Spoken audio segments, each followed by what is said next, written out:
So hi అందరికి welcome to మను కన్నా channel. ఈ రోజు స్పెషల్ ఏంటంటే సేమియా పాయసం. ఎందుకు అంటే మన సబ్స్క్రైబర్స్ 100 దాటినారు. ఇంత షార్ట్ పీరియడ్ ఆఫ్ టైంలో ఇలా అవుతుందని నేనైతే ఎక్స్పెక్ట్ చేయలేదు. సో అందుకని చెప్పేసి స్వీట్తో సెలబ్రేట్ చేసుకుంటున్నాం. ఫస్ట్ అయితే మనం నెయ్యి వేసుకోవాలి బౌల్లో. అది కొంచెం కాగిన తర్వాత దాంట్లో జీడిపప్పు వేయించుకుంటున్నాను. మనకు అవైలబుల్గా ఉన్న డ్రై ఫ్రూట్స్ అన్ని కూడా వేసుకోవచ్చు. ఇదే స్పెసిఫిక్గా అనేది ఏం లేదు, ఎన్ని ఉంటే అన్ని. నాకైతే ఇంట్లో అవైలబుల్గా ఇవే ఉండే, సో ఇవైతే వేసుకున్నాము. సో అవైతే గోల్డెన్ బ్రౌనిష్ కలర్లోకి వచ్చేంత వరకు కూడా వేయించేసుకోవాలి. ఇట్లా చిన్న చిన్న పీసెస్గా కట్ చేసేసుకొని, సో ఈ కలర్లో వచ్చిన తర్వాత వాటిని అయితే తీసుకొని పక్కన పెట్టేసుకోవాలి. ఇంకా నెక్స్ట్ బాదం కూడా చిన్న చిన్నగా కట్ చేసుకోవాలి. ఇవి తొందరగా మళ్ళీ మాడిపోతాయి కాబట్టి ఇలాగైతే తీసేసుకున్నాను. వెంటనే ఏంటి కిస్మిస్ కూడా వేయించుకున్నాను ఇన్ బిట్వీన్లో. సో నెక్స్ట్ అయితే మనం సేమియా కూడా వేయించేసుకున్నాను అదే మిగిలిన ఆయిల్‌లో. సో ఇంత సేమియా క్వాంటిటీ అయితే తీసుకున్నాను ఒక చిన్న కప్‌లో. సో ఆ సేమియాకైతే మనం ఇది మంచిగా వేగిన తర్వాత నెక్స్ట్ కావాల్సినన్ని వాటర్ యాడ్ చేసేసుకోవాలి. మనకి ఎంత క్వాంటిటీ కావాలంటే అంత క్వాంటిటీ. ఫస్ట్ సేమియా అయితే మనం లూజ్‌గానే చేసుకోవాలి. ఎందుకంటే అది చల్లారిపోతే మొత్తం దగ్గరకయిపోతుంది, చిక్కగా పడిపోతుంది కాబట్టి. సో ఎక్కువ వాటర్ తీసుకున్నాను నేనైతే ఇందులో. సో ఈ విధంగా అయితే ఎక్కువ వాటర్ తీసేసుకోవాలి. నన్నైతే సబ్స్క్రైబ్ చేసుకొని నన్ను ఎంకరేజ్ చేసిన ప్రతి ఒక్కరికి పేరు పేరున థ్యాంక్స్ చెప్తున్నాను. ఇంకెవరన్నా కొత్త వాళ్ళు ఉంటే మాత్రం నన్ను కొత్తగా ఛానల్‌లో చూస్తున్నట్లయితే ప్లీజ్ సబ్స్క్రైబ్ మై ఛానల్ మను కన్నా channel. Thank you for supporting me. And ఇలా అయితే వాటర్‌లో మరగాలి.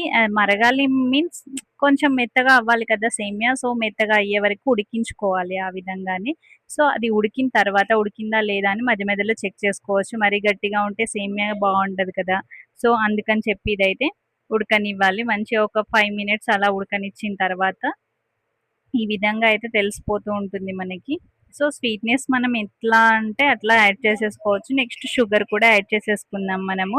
షుగర్ మనకి కావాల్సిన క్వాంటిటీలో మనం ఎంత స్వీట్ తినే వాళ్ళకి అంత అలా అయితే యాడ్ చేసేసుకోవచ్చు. నేనైతే ఒక 4, 5 టేబుల్ స్పూన్స్ ఆఫ్ షుగర్ అంటే మన స్పూన్‌ని బట్టి ఉంటుంది. ఆ విధంగా అయితే వేసేసుకున్నాను నేను కూడా. అది మొత్తం ఇలా దగ్గరకొస్తూనే ఉంది. సో ఆ విధంగా అయితే మనం చేసేసుకోవాలి. షుగర్ మొత్తం కూడా మెల్ట్ అయ్యి కొంచెం దగ్గర పడిన తర్వాత నెక్స్ట్ మనం కాగి చల్లారబెట్టుకున్న పాలని మరిగించి ఇందులో పోసేసుకోవాలి. అది కూడా మనకు కావాల్సిన క్వాంటిటీలో. కొంతమంది పాలు ఇష్టపడరు, కొంతమంది ఇష్టపడతారు కదా. సో పాలు ఉంటేనే బాగుంటుంది పాయసం కాబట్టి. ఇది కూడా మంచిగా మరగనివ్వాలి. ఎట్లా అంటే మంచిగా దగ్గరకు వచ్చేలాగా. మధ్యలో అయితే ఇలైచీ పౌడర్ యాడ్ చేసుకోండి, టేస్ట్ బాగుంటుంది కాబట్టి. నెక్స్ట్ లాస్ట్‌లో మనం డ్రై ఫ్రూట్స్ అన్నీ వేయించుకున్నాం కదా, అవన్నీ కూడా వేసేసుకొని ఒకసారిగా మిక్స్ చేసేసుకొని స్టవ్ ఆఫ్ చేసుకుంటే సరిపోతుంది.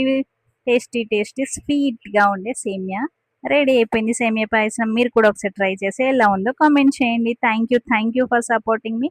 ఈరోజైతే ఈ విధంగా అయితే సెలబ్రేట్ చేసుకుంటున్నాం. ఇదైతే మాకైతే సేమియా పాయసం రెడీ అయిపోయిందండి. ఈ రకంగా అయితే అయిపోయింది. టేస్ట్ కూడా చాలా బాగుంది. వేడి వేడి సేమియా, వెదర్ కూడా చాలా చల్లగా ఉంది. సో మేమైతే ఈరోజు చేసుకొని తిన్నాము. అది కూడా మీకోసం. Thank you so much for subscribing me. Thank you. వేడి వేడిగా సర్వ్ చేసేసుకుంటున్నాం. మీరు కూడా ట్రై చేయండి. ఛానల్ని ఎంకరేజ్ చేయండి. Thank you for watching.